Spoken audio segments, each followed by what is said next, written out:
Welcome back to the show, fellow conspiracy realists. The following classic episode may not be appropriate for all listeners. So if you've got some kiddos in the crowd and the road trip with you, maybe check out a future episode or tune into our earlier interview with Aaron Mahnke. This is the story of Jeffrey Epstein, and it's way back in, January 2019. Yes. This is right before the major news started hitting, or with Jeffrey Epstein getting, arrested and all the stuff that we're not going to spoil right now. Just listen to this episode because it takes you back to a time when I think maybe we and much of the world was really discovering what this guy was doing.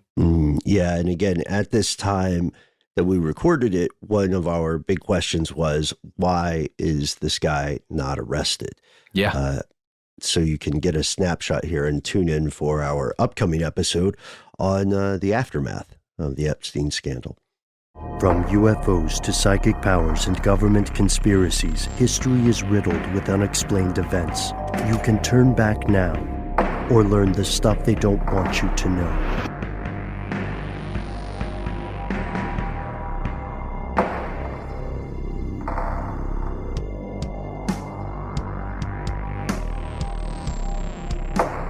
Welcome back to the show. My name is Matt. My name is Noel. They call me Ben. We are joined with our super producer, Paul, Mission Control Decade. Most importantly, you are here, and that makes this stuff they don't want you to know. Before we get started, we have a very important message regarding today's episode. Today's episode discusses, very frankly, some horrific sexual crimes against underage victims.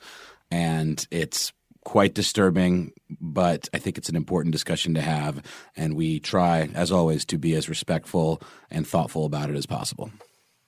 Let's cut straight to the heart of the matter. In an earlier episode, we mentioned the ongoing legal battles of one Jeffrey Epstein. Today, we are diving into a sordid tale that will take us from the posh Tony area of Palm Beach Island, Florida, to New York, to New Mexico, to Paris, to a private island in the Virgin Islands, and a particularly strange series of private plane flights. But first things first, who is Jeffrey Epstein? Oh, the man of the hour. Jeffrey Epstein was born in 1953 on Coney Island. He went to Lafayette High School. He also attended Cooper Union. He dropped out of Cooper Union, by the way. Mm-hmm. He also went to New York University's Current Institute, which he also left without a degree, surprisingly, especially as we continue to learn a little more about this gentleman. Yeah. For 2 years, from 1973 to 1975, Epstein taught at a very upscale Ivy League prep school called Dalton School in Manhattan. You'll read accounts that say he taught calculus and physics, and then you'll read accounts that say he taught physics and math. But it was definitely the quantitative, the quantitative disciplines. Mm-hmm. New York Magazine initially likened his time at Dalton School to the teacher that Robin Williams plays in Dead Poets Society. Do you guys remember that film? Oh, Captain, My Captain. Mm-hmm. Yeah, man. It's the first really, really sad movie I ever saw. Right? Yeah. Poetry was made for one reason, boys, to woo women. And also Carpe Diem. Right.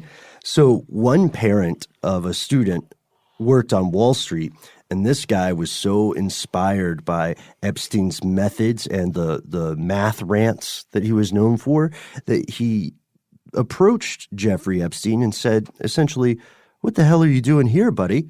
Why are you a teacher? You should be on Wall Street," which lets you know what Wall Street thinks about teachers. Yeah, why would you be inspiring the young people? Just make more money.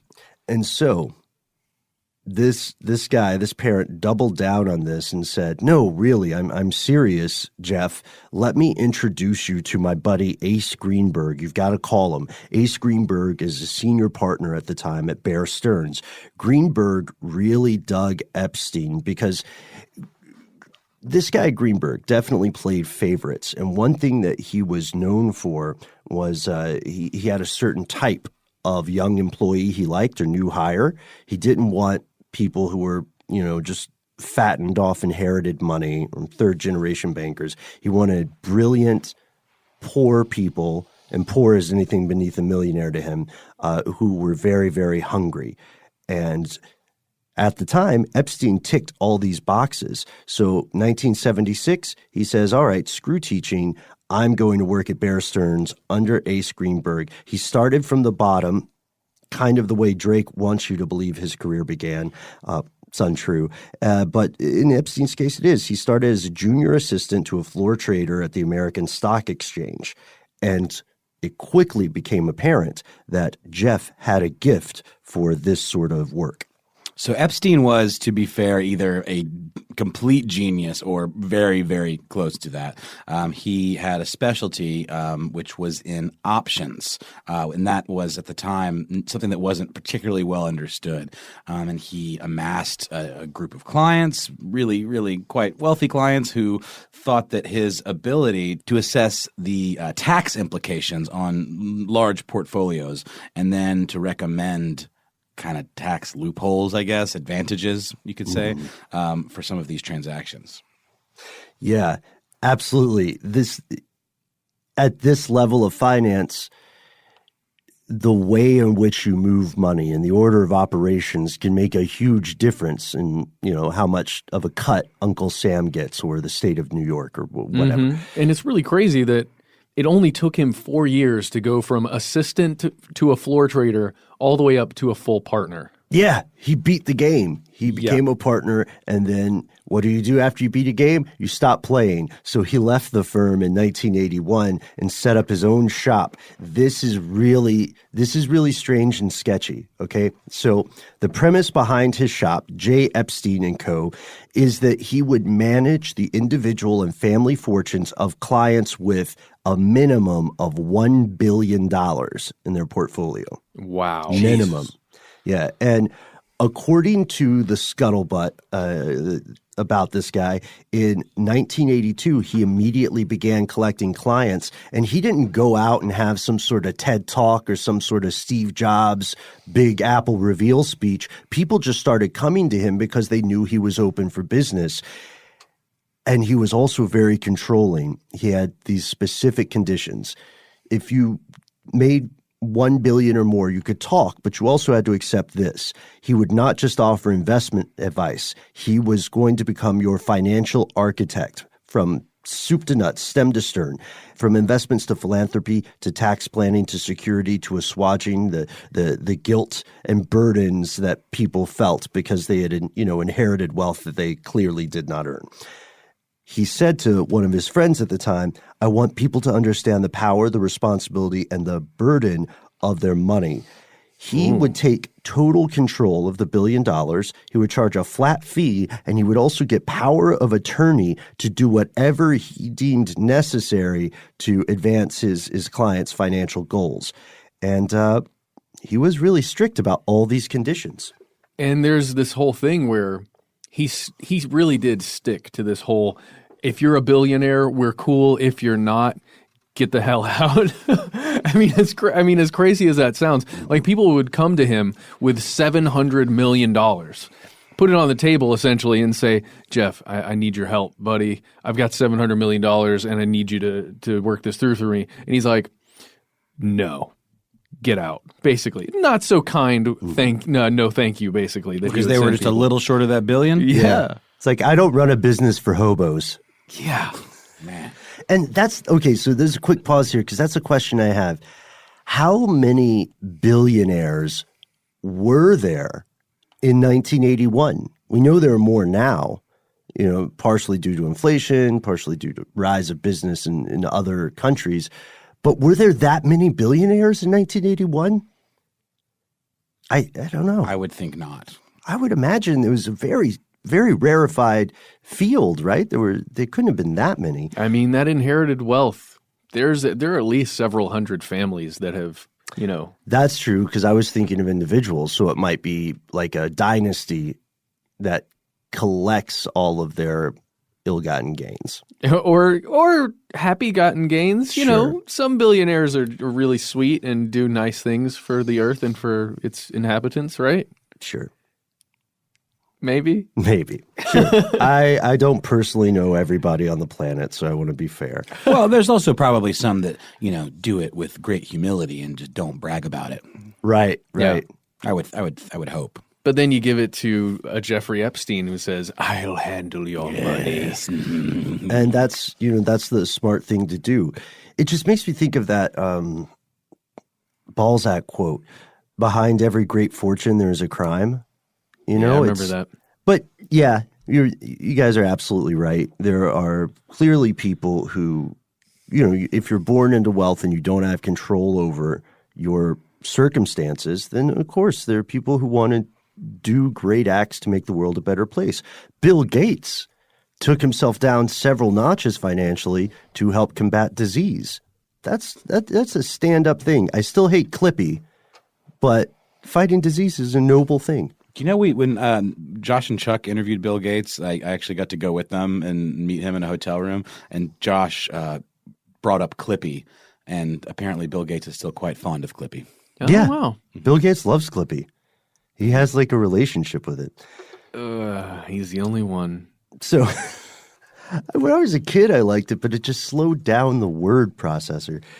So speaking of billionaires, who are Jeffrey's clients? Aside from one client, a billionaire named Leslie Wexler, Epstein keeps his list a closely guarded secret. And he's also sort of evasive about his process and what he does. Yeah. You could call it wealth management, but that's sort of like calling something a structure. A shack can be a structure. So can a skyscraper or a pyramid or a nuclear bunker. There are a lot of things that could be considered that wealth management. So his firm employed as many as 150 people, but their tasks were overwhelmingly day-to-day bureaucracy and admin stuff, like accountants to make sure the internal finances of the company are running. All the actual decisions, investment and management decisions, were made by Epstein himself. And he's sort of computer phobic, not a big fan of emails and so on. So he's always talking on the phone, which will be important later. So how much money is he making?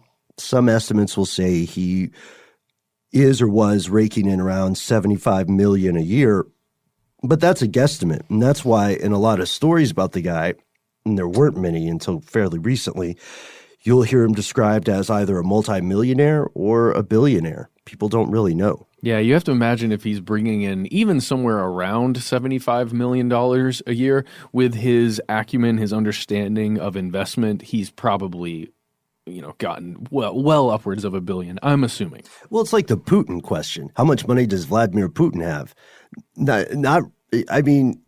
Which palace are you going to search? Right? How long do you want to live? Oh, geez. Okay. Well, here's the big question. With however much money he's acquired, what does a guy like Jeffrey Epstein do with all of those piles of cash? Beanie Babies. He sets them on fire. Oh, man. See, buy a bunch of Beanie Babies, buy them a bunch of magic cards, then set the whole thing on fire. Wear it a cape. What's his monocle top hat position? I don't know. Well, I'll tell you for real what he does is, and what anyone should probably do. I want a cape so bad. I'm sorry. Buy a cape first, then just start purchasing real estate, purchasing land, purchasing stuff that goes on land, different structures. Mm-hmm. Put them on land that you own. That's what you do. Yeah, so he owns that private island in the U.S. Virgin Islands. We didn't mention what the nickname for this thing is. No. It's Little St. Jeffrey. Little St. Jeffrey. Oh, Little St. Jeffrey of the U.S. Virgin Islands.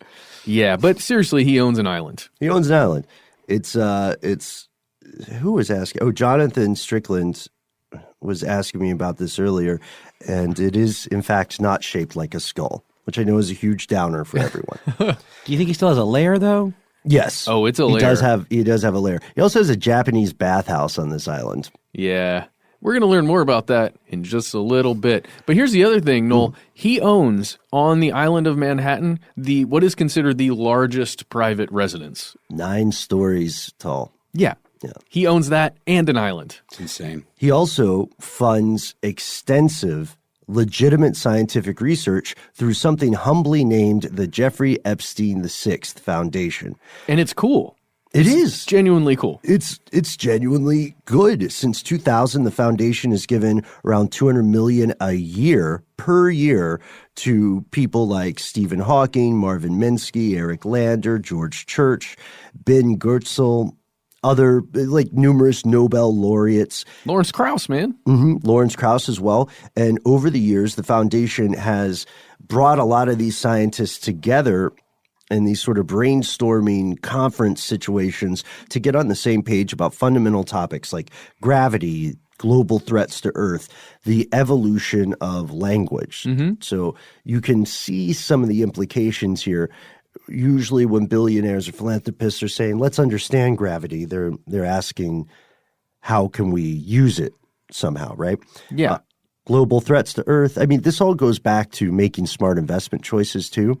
I think the language thing is really interesting. I'm sure there's a lot of groupthink theory because that would be valuable in the stock market.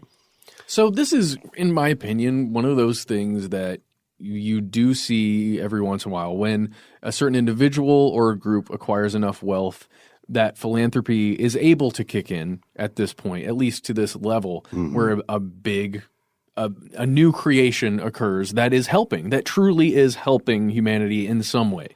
In some small way, in this case, just bringing scientists to a consensus could be massively important to get everyone on the same page to actually get the Earth to start making some big changes, right? Rather than just a country or one small group. It's tough for me to know this and then also know what we're going to talk about in just a few minutes. Right.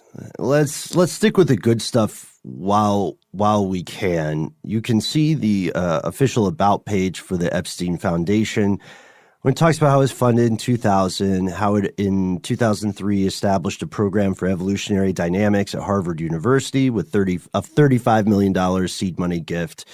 The program studies the evolution of microbiology through the lens of mathematics. Then since its establishment, it's made advances in the treatment of cancer, HIV, infectious diseases.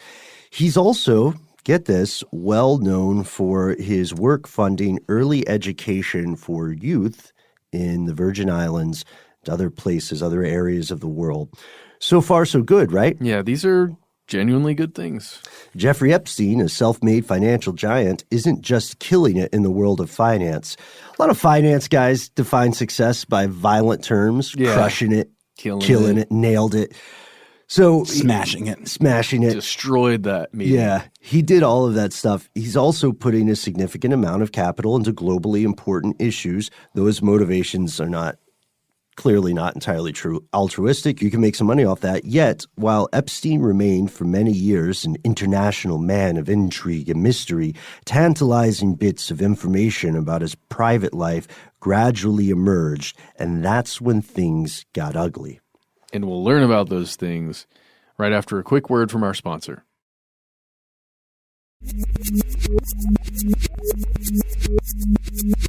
Here's where it gets crazy. The rumors were true. Yep. Even more so than we thought. Wait, there were rumors, guys? Yes, he was, open secrets. People called nieces. That's a gross detail. First, let's get the one almost side note rumor out of the way. He's a member of a lot of clubs. Yeah, like the Trilateral Commission that you may remember from an episode that we've done. We have done an audio episode on Trilateral, right? I don't remember. Oh, man. It's in a video. Go check out our YouTube channel and watch the Trilateral Commission if you don't know much about it. Also, the Council on Foreign Relations, also a video. Also, maybe not an audio topic yet. Honestly, don't know. A ton of people are in the Council on Foreign Relations. And yeah, the Trilateral Commission has movers and shakers that kind of come and go over time. But you can imagine how upsetting these two things are for a certain number of us within the conspiracy-minded world. Like being a part of both of those organizations is pretty bad because just being part of one is potentially bad. It isn't necessarily a bad thing overall, But for people who believe this, yes, it is. Do you think they have capes? Capes. Not like in public, but like When they're meet in up. the meetings? Yeah. I think it's more of like crowns and different masks that they wear. Okay. Yeah. I'm All right. assuming. Okay. I mean, I feel like that's a big compromise. Okay. Maybe you have to be in the straight up Illuminati to earn a cape. So that, that's one of those things that makes you go, ooh, interesting. I want to know more about this guy if you're of a certain mind. But there's another thing. And this is, we're being relatively lighthearted about the inequality of wealth in the globe and some of the ridiculous things that can happen when you're a billionaire. Because those are the lighthearted things in or a a sense. multimillionaire, yeah. But those are the lighthearted things. This is where the disclaimer, the warning we had at the beginning, really comes into effect. From here on out, things are going to be pretty dark. So, secondly, and apparently for decades, Jeffrey Epstein had been routinely seducing, assaulting, and in some cases violently assaulting underage girls. And it goes even further than that. The really upsetting thing is that this whole deal that he had going on seemed to be pretty much an open secret in certain parts of both Wall Street as well as Washington. Yeah, we have a quote from current president, as we record this, Donald Trump, in 2002, talking about his relationship with Jeffrey Epstein. He said, "I've known Jeff for 15 years. Terrific guy. He's a lot of fun to be with. It's even said that he likes beautiful women as much as I do, and many of them are on the younger side. No doubt about it. Jeffrey enjoys his social life." Ugh, that was hard to get through. I know. Ugh. That guy's the president. Yeah, that guy's the president. In a 2007 New York Magazine article, Vanity Fair columnist Michael Wolff described flying on Epstein's private plane in the 90s, saying, Epstein was followed onto the plane by, how shall I say this, by 3 teenage girls, not his daughters, who were 18, 19, 20, who knows? They were model-like. He's never been secretive about the girls, Wolf said. At one point, when his troubles began, he was talking to me and said, "Hey, what can I say? I like young girls." I said, "Maybe you should say, I like young women." Yeah, a lot of smoke. A lot of smoke here. A lot of smoke. A lot of smoke. The mainstream public learned of this semi-open secret in the early 2000s, thanks in large part to some groundbreaking work by the Miami Herald. These encounters with underage victims, the ones that were the subject of the investigation in Florida, they took place from 1999 to 2005 in Mr. Epstein's mansions, the one in Palm Beach Island, New York, and the U.S. Virgin Islands. Many of the girls were runaways or foster children, people from broken homes, people in vulnerable situations. And it's important to note, Epstein did not work alone. Like we remember when Matt earlier said, this is just the beginning. Yeah. His operation functioned like a pyramid scheme. A girl would be approached by one of Epstein's assistants, or often a previous victim, and told, hey, you can make pretty good money by giving this middle-aged rich guy a massage. Already creepy, right? So once the victim arrives at the mansion, this is in the Palm Beach operation at least. Not far from Mar-a-Lago. Not very far. She would be escorted to a particular room, and then that person would leave. And you can find descriptions of the room in the Miami Herald's piece. Epstein would come in wearing only a towel, on the phone, disrobe, lay down naked, belly down, belly first, and he would tell the victim to massage his legs. And then he would start escalating this stuff and offering more money. Also, there were sex toys around. And again, I cannot emphasize this enough. When we say underage, we're talking about kids who are 14 and 15 years old. I can't even say words. I'm going to be making guttural noises for the rest of this. I know this doesn't make me like especially sensitive, but it does a little just having a daughter that's entering into kind of the pre-teenage phase. It's just, I mean, I can't even imagine. It's insane. And a lot of these kids are coming from terrible home lives anyway, you know? So they're even like thinking they might get a opportunity or something that might help them out. And then they're just totally abused and used. The rage really just immediately sets in. We haven't even gotten like all the way into this. So he would attempt to entice some victims to disrobe and do increasingly intimate physical things. He would intimidate others. In at least one case that made it to the public sphere, he did forcibly assault someone. And afterwards, the girls would be paid $200, $300, so on, depending on what they did. The person that he forced himself on says she gave him $1,000 and asked her to be quiet. Yeah. And apologize. So they would get paid, and they would be informed that if they'd like to make more money, they could recruit their friends to come visit Epstein so long as they were around the same age. And some of the handlers, they were very careful about this. Some of the handlers told the girls, the victims, when they first came to Epstein, to say that they were 18 to him. Whoa. The idea being that this Plausible would provide deniability? Some kind of legal defense. But that doesn't fly in Florida. Florida specifically has laws that say ignorance of that age is not an excuse.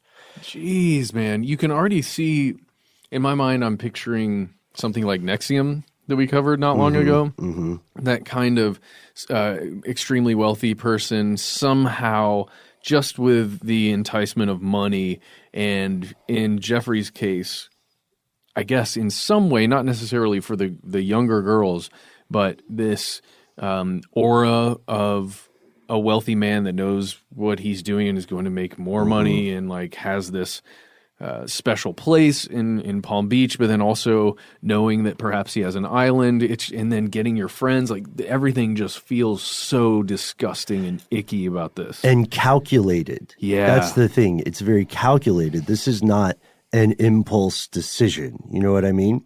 And not that an impulse decision is in any way better. It's just that this calculated, organizational, systematic approach is insidious. Yeah, it's the spider thing in the web.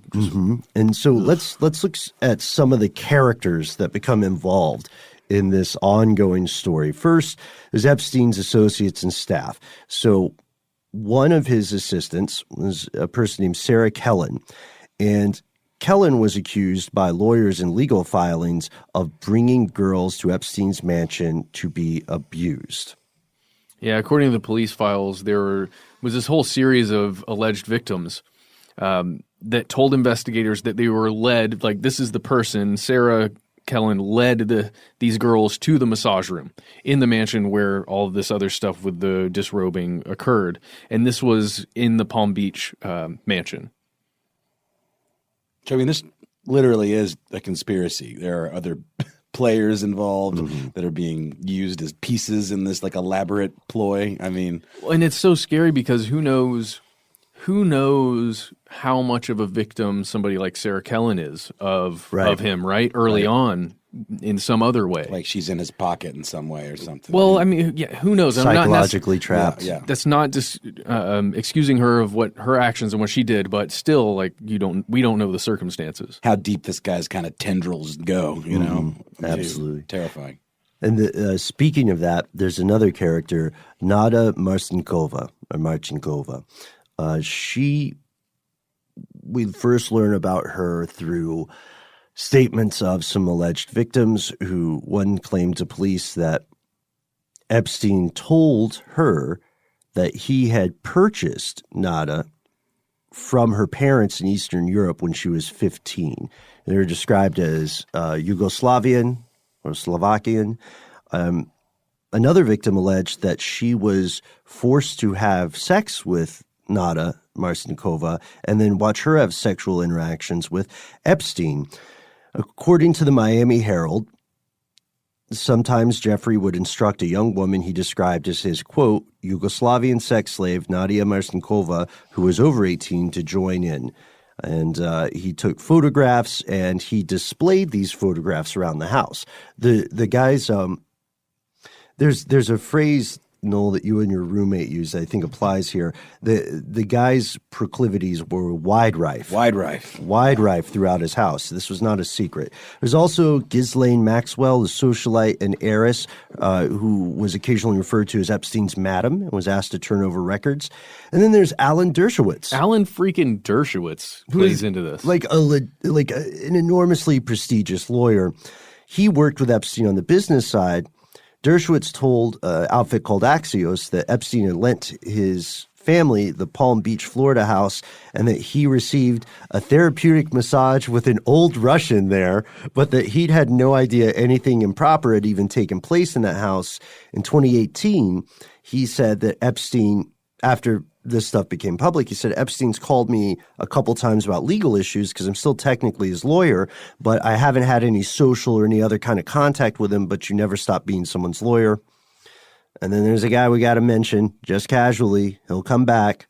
Trust us. A guy named Alex Acosta. He was formerly the U.S. Attorney in South Florida. He's currently the U.S. Secretary of Labor. We'll get to him in a bit, but just remember the name. Alex Acosta. We shall remember you. So let's talk about the victims here. The authorities identified more than 30 victims of Epstein.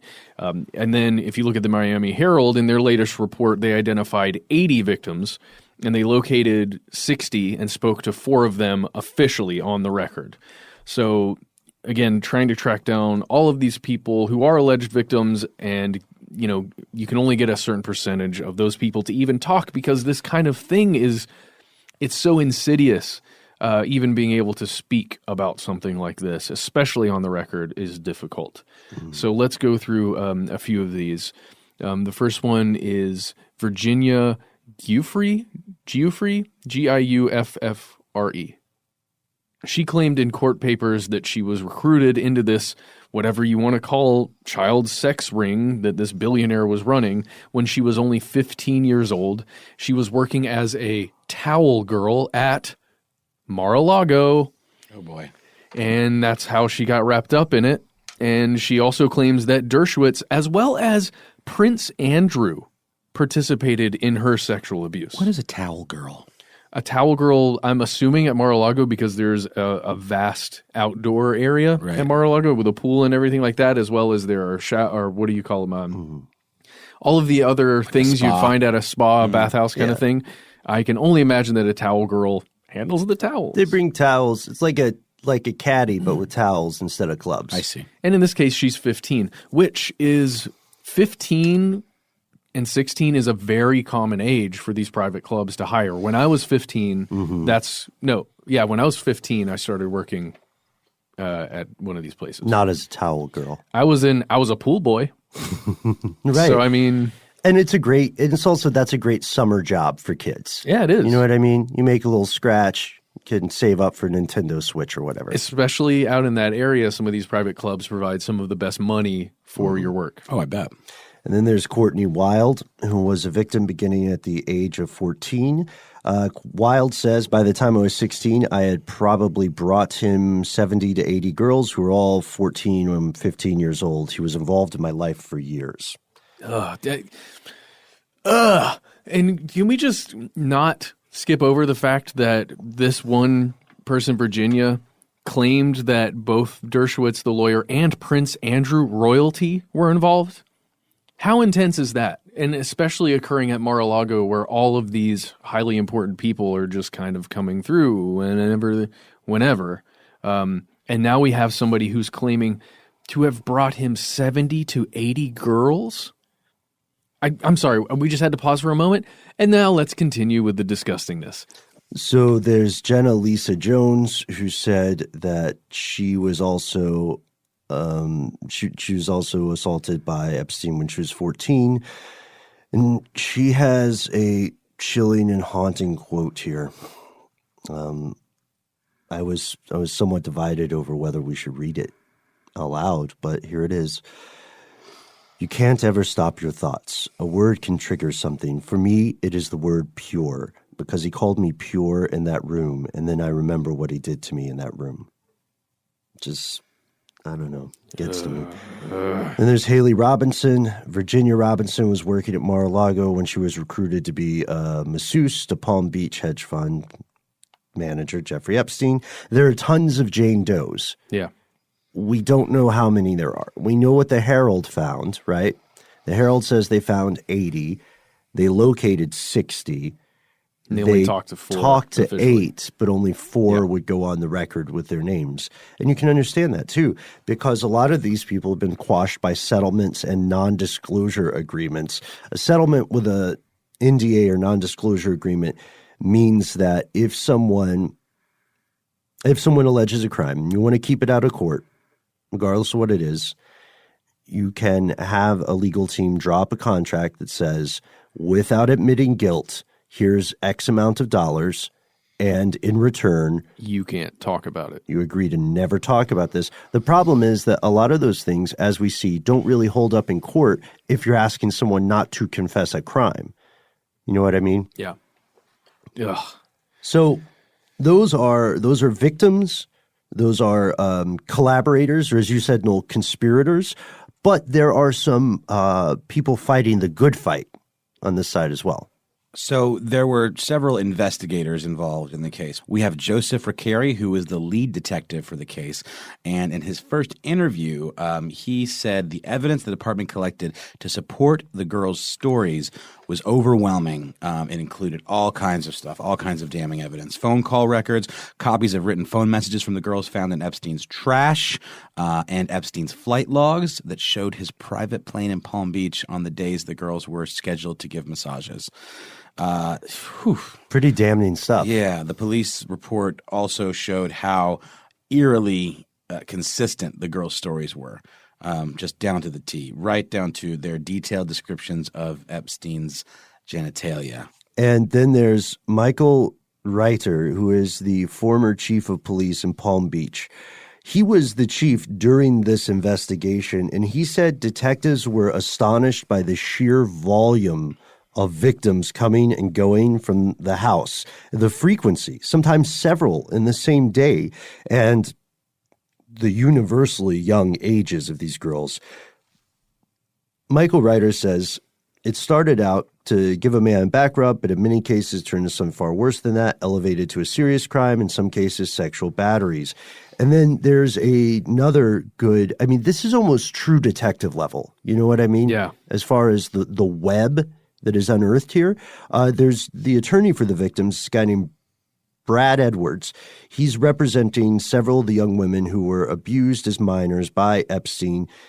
His law office is packed with files from the case, and he's been fighting the power at every turn, often outnumbered, outgunned, outmanned. Because, you see, that true detective thing is not just a pop culture reference for us here. There are multiple very powerful people that have been implicated in one way or another with Epstein. And to be fair, a lot of it is not proven, other than the fact that we know they hung out. They maybe took his plane places, the plane which was also informally known as the Lolita Express. Yeah. That's true. Yeah. It was informally known as that. But who are some of these implicated celebrities? Well, let's jump in first with Bill Clinton, because he was known to have taken the Lolita Express to the Virgin Islands, to that island that Epstein owns, on numerous occasions, as well as hanging out at the Palm Beach area. And he went to Africa? Yeah. Using that plane. I think Chris Tucker was on the plane too. There's this huge list of celebrities that have been on there, you know? But Bill Clinton was definitely one of the ones that popped out in my mind around the time, and this is awful to say, but it was around the time that Pizzagate was kind of coming out. That's when I started to really learn about Bill Clinton's involvement with Epstein, and that connection was one of those things that freaked me out a little bit and made me start to think there was more to the whole Pizzagate thing, which I don't necessarily believe, but it's definitely one of those things that creeped me out. And then Donald Trump has come up several times here, current President Donald Trump. He had this association. He made that really creepy quote. He made that quotation. He made that quote in 2002 that certainly didn't age well. And there's one thing we do have to say in Donald Trump's defense.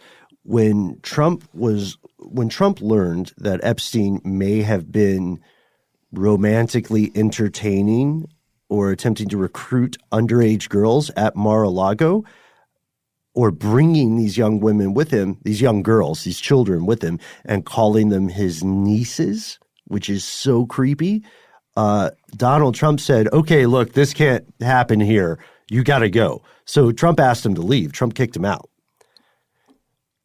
That's good, I guess. I feel like that's the bare minimum of decency. No, it's not. The bare minimum of decency is calling the police. Yeah, his whole thing is just don't do it where I can also be implicated. That's right.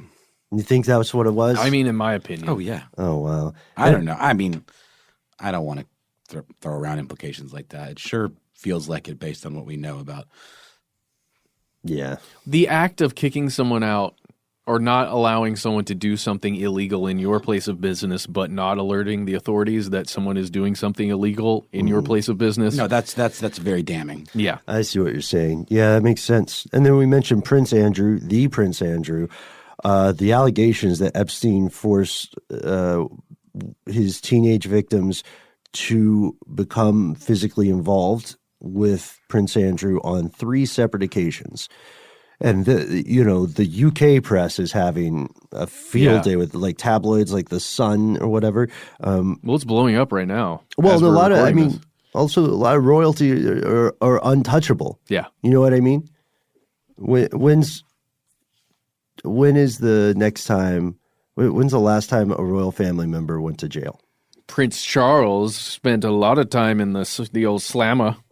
No, I'm just kidding. No, and he won't. Slammeroo. The old slammeroo. That's what they call it there, right? Yeah. So, okay. As we said, the alleged abuse is pretty well documented by numerous sources going back to at least the 1990s. And if you want to be less than optimistic, then you can reasonably say that it's possible it went back earlier than that. So how did this go from rumors, scuttlebutt, and secrecy to an actual legal matter? How did the cops get involved? Well, we'll get to that right after a quick break.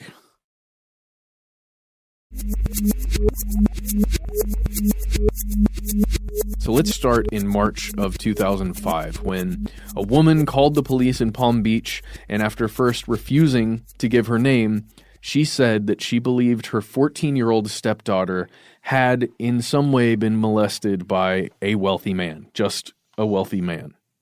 So at the time, the victim in this case lived at this involuntary admitted juvenile education facility, which I'm assuming is some kind of juvie, what you would call a juvie, right. I guess, Right. and Yeah. something to that effect, because she was having behavioral problems, right? So apparently she shows up at this school with $300 cash in her purse, and it became basically the talk of the class. Everybody's saying, "Oh my God, you see that? She's got $300 cash? How'd she get that? Dude, that's crazy." And then the friend called the girl a Terrible name. Yes, we'll say it, a whore. Another friend put a fist through the wall in anger, apparently, like punched the wall, and then the girl left school. And then the stepmother gets this call from another student's mother. So this act of bringing $300 into this school was enough to get basically the entire school talking. Then a policewoman was talking to the girl with a therapist there, so they were just having a conversation about what's going on.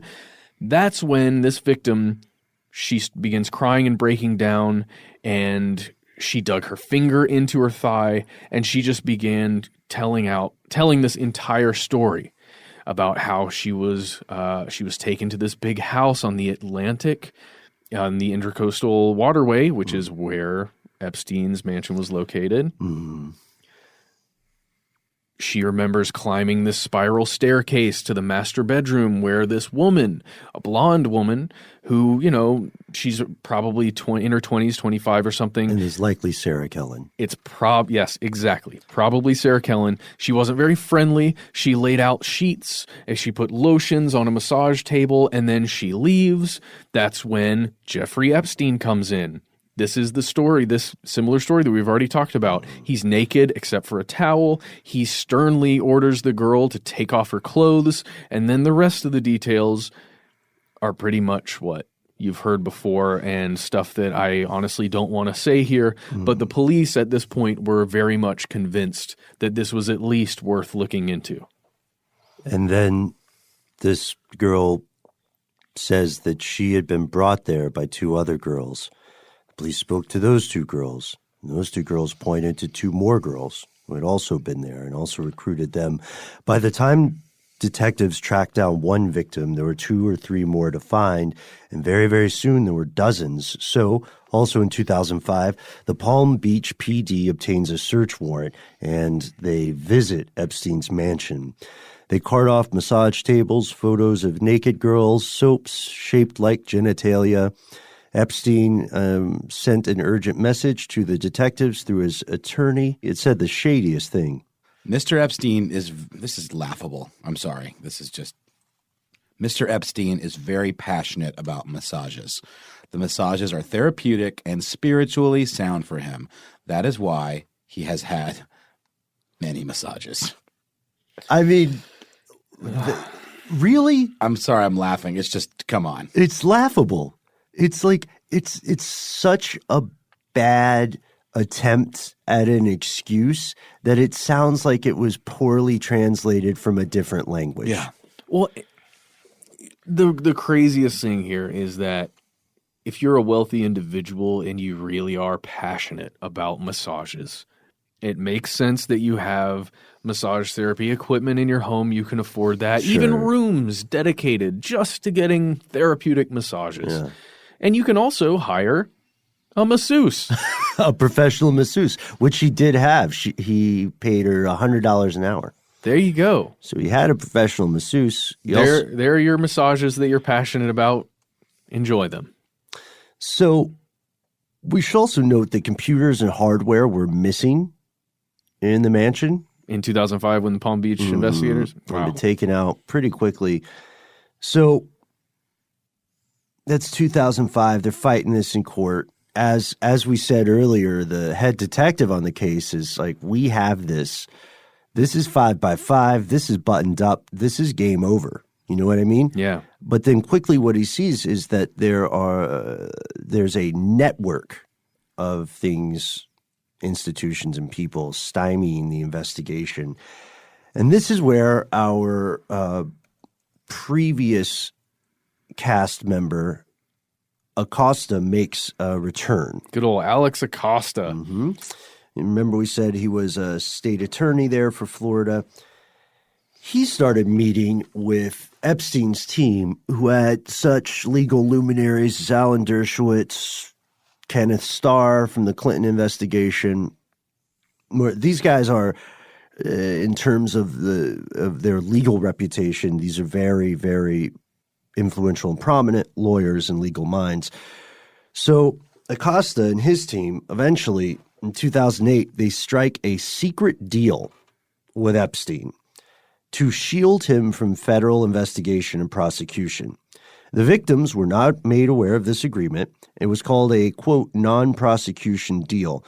Acosta and his team at the time were in possession of a 53-page draft indictment charging Epstein with serial child abuse, child molestation. Instead, Acosta, acting on behalf of the U.S. government, keep in mind, gave Epstein this deal instead of court. Essentially immunity. Pretty much, and worse than immunity. So Epstein pled guilty to 2 state-level prostitution charges. So not sex trafficking, prostitution charges. They essentially made him a John. And what did he get in exchange for that? And man, I mean, talk about a sweetheart deal. This is a lot. Immunity from all related federal criminal charges, not only for himself, but also for any, quote, any potential co-conspirators. Royalty. Yeah. Yeah. Oh, my God. The president. Yeah. Anyone who might have been involved in these alleged federal crimes. This provision would effectively, completely shut down any FBI investigation, any further investigation into the evidence, the overwhelming evidence, the piles of evidence of international sex trafficking. Yeah, and essentially make it retroactively legal for anyone to have conspired with him to rape any of the alleged victims. Good God. He did get jail time. He got a 13-month sentence. He served it in a private wing of the county jail. And he was there except for the 6 days a week when he was on work release. He commuted to his private office for 12 hours. And his sentence was 18 months, but he just served 13. There was also, we mentioned this earlier, but there was also this important legal snag. There was a commitment verified through an email chain that this agreement would be kept secret from the people identifying as victims so that they would not have the opportunity to protest this extraordinary agreement in court. And that's despite the fact that keeping a plea agreement secret from victims is a violation of the law. And it should go without saying this is not the typical plea deal. For his part, Acosta and his team would later say, all right, we caved on this agreement, but we did it because we were being harassed by Epstein's high-powered legal team. They hired private investigators to defame witnesses, to dive into personal lives. They said they felt physically threatened. However, emails and documents show the lie here. The relationship between federal prosecutors and Epstein's team was more collaborative than adversarial. They spent a lot of time figuring out how to settle the case with the smallest amount of scandal. They even decided not to charge him with a sex offense. They considered witness tampering and obstruction charges and misdemeanors, and they wanted to allow Epstein to secretly plead guilty in Miami instead of Palm Beach County, where the victims lived, because that would limit media exposure, and it would make it less likely for the victims to appear at sentencing. And they also, in these emails, again, leaked by the Herald, they also referenced discussions they wanted to have by phone or in person, so there wasn't a paper trail. And this agreement, this non-prosecution agreement, sealed until after it was approved by a judge, made it virtually impossible for anyone to interfere, including Edwards, the attorney. This all came to public attention when the Miami Herald released a comprehensive, damning, groundbreaking investigation of Epstein's activities and the plea deal and the corruption and the long-term damage to the underage victims. Yet at this point, there's very little indication that that deal will be thrown out or reneged upon because he already fulfilled his part of the agreement. And I guess we just have to emphasize how extraordinary it is that there's a federal agreement that says not only do you have to do this, not only are suddenly now calling abused children prostitutes, which itself is an offensive term, right? Because they're trying to be defamatory. I believe the correct term is sex worker, right? Yeah. So not only are they doing that, but they're also saying if any potential co-conspirator worked with you, then they're scot-free? They're off scot-free? Just by association, like even if they weren't named, like they were discovered later. Those are the real people. This is my take. It's not about Jeffrey Epstein, and it's not about the billions and billions of dollars that he manages. It's about the high-powered people. In my opinion, this is not proven. The high-powered people that took trips with him on that Lolita Express, the high-powered people that got massages other than Jeffrey Epstein. That's why he got that deal. No, I think you're right. I mean, because it makes no sense. And I believe the lawyer that got him that deal is now a member of Trump's cabinet. Yeah, Alex Acosta, Secretary of Labor. Yeah. Yeah. I mean, once you start getting into those circles, those power circles, there is just so much insulation that can happen. Favors owed, from high up politicians or law enforcement or whatever. I mean, people call that stuff in. It's real. This is not tinfoil hat stuff. This is not imaginary. These people have immunity to future international sex trafficking. They have immunity to anything that would catch them up in that. And it's like it's 10 years since 2008. He spent his time in prison. Do you guys really think any of this has stopped? I mean, the guy is probably under surveillance of some sort, even though, well, would he be? Because why would you spend your money if you're even the FBI or even the CIA looking at international stuff going on, which I guess I don't know how that works with the Virgin Islands, because technically aren't they part of the United States? The U.S. Virgin Islands, yeah. Oh, okay, yeah. It's so infuriating to think that this kind of terrible abuse is occurring and is allowed to occur, and it's simply because people have money and tremendous power. So maybe an act of Congress could change it, could trigger it, Maybe. It's just legally speaking,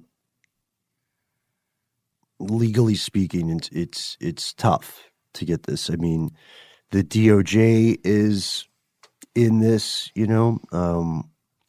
I hesitate so often to accuse people of operating in large groups in lockstep, because as we know, groups of people stink at cooperation after a certain threshold is reached. But while we were working on this and while we were looking into it, I honestly started to wonder, will there be consequences for us for making this episode? Interesting. Which I rarely think about. And, I don't think anybody cares what we have to say about this, but we do want to get this out in the public sphere, because regardless of what actually happened, even if you want to take this entity's side and say that this was some sort of hit piece or something like that. Yeah, since 2005 and before that, sure. Since the 80s. Something happened. There wouldn't be a deal like that if there wasn't pernicious, horrific stuff there. That powerful people needed to be protected. Powerful people are conspiring, right? And closing ranks. This is infuriating. This is infuriating. We want to hear what you think. Thank you for listening. We want to know what you believe would be the next step for a legitimate investigation, which did not occur, right? At least on Uncle Sam's part. We want to know how far you think this goes. We want to know who else you think is involved. Who are those unnamed potential co-conspirators?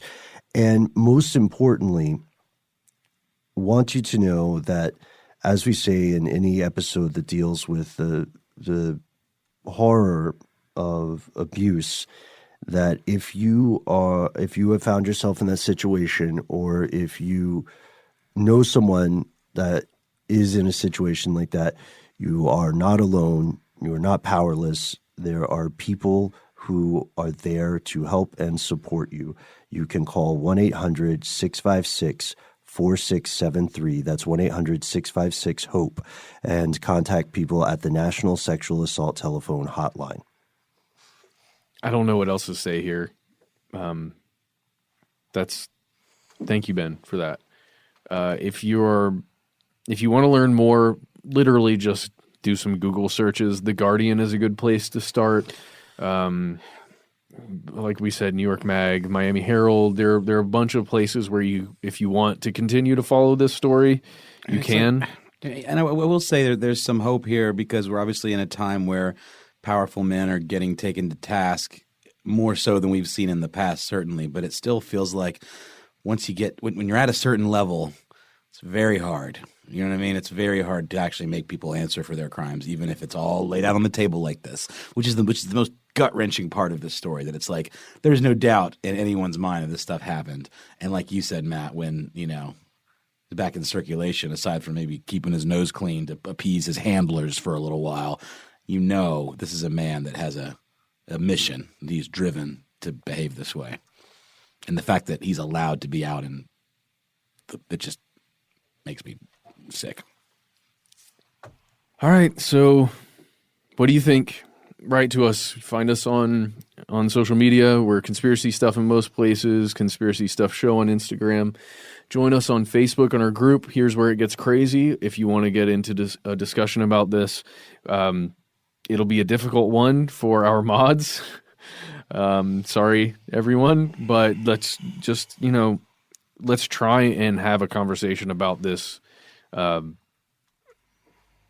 that doesn't turn into a flame war, because nothing. We don't have to turn discussions about something as horrid as this into just being angry at each other. Let's try and figure out something. So let's go have a discussion on Here's Where It Gets Crazy on Facebook. If you don't want to do that, and that's the end of this classic episode. If you have any thoughts or questions about this episode, you can get into contact with us in a number of different ways. One of the best is to give us a call. Our number is 1-833-STDWYTK. If you don't want to do that, you can send us a good old-fashioned email. We are conspiracy@iHeartRadio.com. Stuff They Don't Want You to Know is a production of iHeartRadio. For more podcasts from iHeartRadio, visit the iHeartRadio app, Apple Podcasts, or wherever you listen to your favorite shows.